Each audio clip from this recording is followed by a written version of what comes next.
Bonjour à tous et bienvenue dans cette quatrième partie sur les filtres numériques, donc quatrième partie du QCM. Un filtre numérique est caractérisé par le schéma bloc structurel suivant. Donc là vous avez une entrée xn, un bloc retard TE, un bloc multiplicateur, enfin deux blocs de -0,4, -0,6, un additionneur, un autre bloc TE. Et on vous demande la transmittance du filtre est h de z égale z plus 0,4 sur z moins 0,6. Donc la première chose à faire, c'est déjà déterminer à partir du schéma bloc l'équation de récurrence. Donc si vous avez xn ici, ensuite vous avez un retard TE, donc ça veut dire que à la sortie de ce bloc, vous allez avoir un échantillon xn-1 qui est multiplié par moins 0,4. Donc ici vous allez avoir moins 0,4 xn-1. De la même manière, ici, yn est retardé de TE, donc ici, vous allez avoir votre échantillon yn, qui est ensuite multiplié par 0,6, donc vous allez avoir 0,6 fois yn. Donc, yn-1, pardon. Donc, yn-1, yn-1. Donc, yn va être égal à ce terme-là, d'abord xn, plus, donc, moins 0,4 xn-1, plus 0,6 fois yn-1. Donc si on écrit ici l'équation de récurrence, donc sur la quatrième partie du QCM, donc l'équation de récurrence à partir du schéma bloc va nous donner donc yn qui est égal à xn, donc c'est le premier terme, moins 0,4 xn-1, et donc plus 0,6 yn-1. Donc à partir de cette équation de récurrence, on va effectuer la transformer en z. Donc pour traduire mathématiquement cette expression. Donc la transformation z de yn, ça on va l'appeler y de z. Celle de xn, ça va être grand X de z. Moins donc 0,4. Donc la transformation z de xn-1 d'après le théorème du retard, ça va être z puissance moins 1 fois la transformation z de x, c'est-à-dire x de z.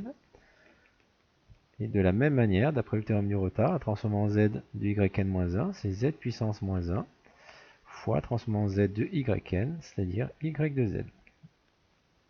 Voilà. Donc l'objectif, c'est de déterminer la transmittance en z. Donc je vais passer tous les termes en y à gauche de l'équation. Donc je vais avoir donc y de z moins 0,6 z puissance moins 1 y de z qui sera égal à x de z moins 0,4 z puissance moins 1 grand X de z. Donc si je mets y de z et x de z en facteur, donc je vais avoir y de z qui sera facteur à gauche de 1 moins 0,6 z puissance moins 1. Et donc à droite de l'équation, je vais avoir x de z facteur donc de 1 moins 0,4 z puissance moins 1. Et donc à partir de ça, je vais pouvoir en déduire donc le rapport y de z sur x de z. Donc y de z divisé par grand X de z.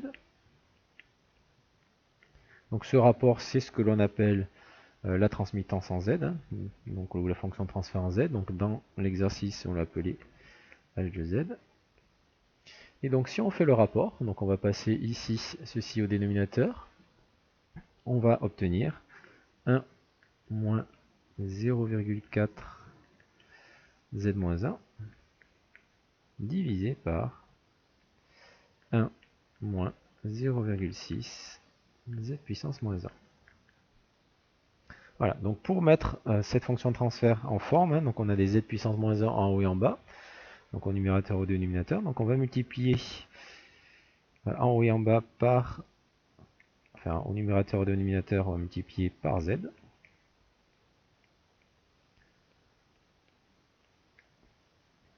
Et donc nous allons obtenir une fonction de transfert h de z qui sera égale à,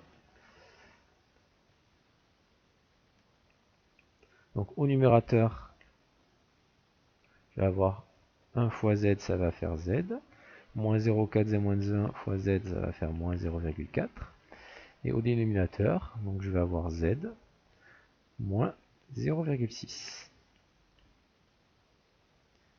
Voilà la fonction de transfert en z qui correspond justement au schéma bloc structurel qui a été donné dans l'énoncé. Et donc, nous, par rapport à ce qui est donné, au niveau de la réponse possible, h de z égale z plus 0,4 sur z moins 0,6, on voit bien que ça correspond. Donc, effectivement, la transmittance en z du filtre h de z est correcte. Ensuite, donc petit b, le filtre est instable. Donc pour regarder si le filtre est stable ou instable, il va falloir regarder ce qu'on appelle les pôles de h de z. Donc les pôles de h de z, ce sont les valeurs de z qui annulent le dénominateur. Donc là, ici, la seule valeur de z qui annule le dénominateur, c'est z égale 0,6. Donc il y a un seul pôle. Donc ici, z qui est égal à 0,6. Et donc une fois qu'on a déterminé le ou les pôles, on va le placer dans un plan imaginaire réel. Donc soit on calcule son module, soit on le place directement dans un plan imaginaire réel. Donc là, le pôle, il vaut 0,6. Donc on va passer par exemple 0,6 ici. Et donc ce pôle est situé à l'intérieur du cercle.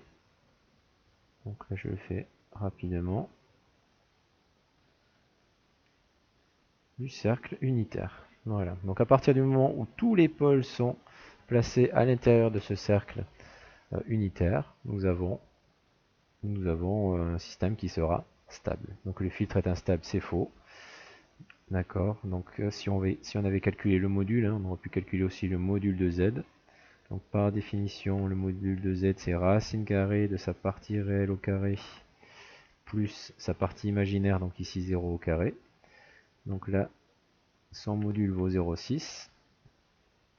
Donc le module de z est strictement inférieur à 1.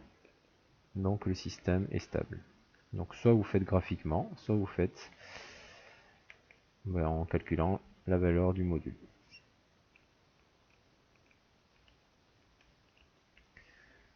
Donc le petit b, le filtre est instable, c'est faux.